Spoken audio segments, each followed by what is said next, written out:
சிலுவையை சகித்து தேவனுடைய சிங்காசனத்தின் வலது பார்சத்தில் வீற்றிருக்கிறார். அவருக்கு தெரியுது, டுடே கிராஸ், டுமாரோ கிரவுன். இன்று நான் அவமானமுள்ள சிலுவையை சுமக்கிறேன், 3 நாள் கழித்து என் தலையில பிதாவாகிய தேவன் கிரீடத்தை வைக்க போகிறார். என்ன கிரீடம்? நீதாயா அகில உலகத்தை அரசாள வேண்டிய ராஜாதி ராஜா, கத்தாதி கத்தா.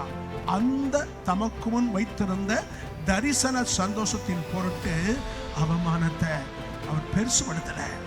பரவாயில்லை, இந்த அவமானத்தின் பாதையில நான் போகிறேன் என்று போனார். ஆகவே தரிசனம் உள்ள விசுவாசியே, வாக்குத்தத்தம் பெற்றிருக்கிற கர்த்தருடைய பிள்ளையே, ஜெபித்துக் கொண்டிருக்கிற சகோதரா சகோதரி, இந்த காலவழியிலே கர்த்தர் உங்களை ஆற்றுகிறார். யாராவது உங்களை அவமானப்படுத்துறாங்களா? அவமானமா பேசுறாங்களா? சாடமாடையாக அவமானமா பேசுறாங்களா? முன்னாடி விட்டு பின்னாடி அவமானமா பேசுறாங்களா? எந்த அவமானத்தையும் சகித்துக் கொள்ளுங்க. இயேசு கிறிஸ்துவை நினைத்துக் கொள்ளுங்க.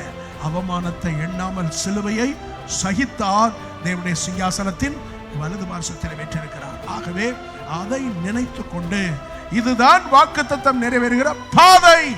ஆகவே நான் அவமானத்தை சகித்துக் கொள்ளுகிறேன், விபரீதங்களை பொறுத்துக் கொள்ளுகிறேன். ஆகவே அவமானம் குறுக்கிடும் ஒன்றை தெரிந்து கொள்ளுங்கள். அவமானம் வந்துட்டா வாக்குத்தத்தம் இன்னும் 3 நாள் கழித்து நிறைவேற போகிறது. கரமேதி அல்லையா சொல்லுங்கள். இன்னும் 3 நாள் கழித்து உங்கள் அநேகருடைய வாழ்க்கையில அற்புதங்கள் நடக்க போறது, அதிசயங்கள் நடக்க போறது. அடுத்த ஞாயிற்றுக்கிழமை சாட்சிகளை சொல்ல போகிறீர்கள். இன்னும் 3 நாள் கழித்து இன்றைக்கு நீங்கள் சந்திக்கிற அவமானத்துக்கு பலன்களை ஆண்டவர் கொடுக்க போகிறார். அல்லேலூயா.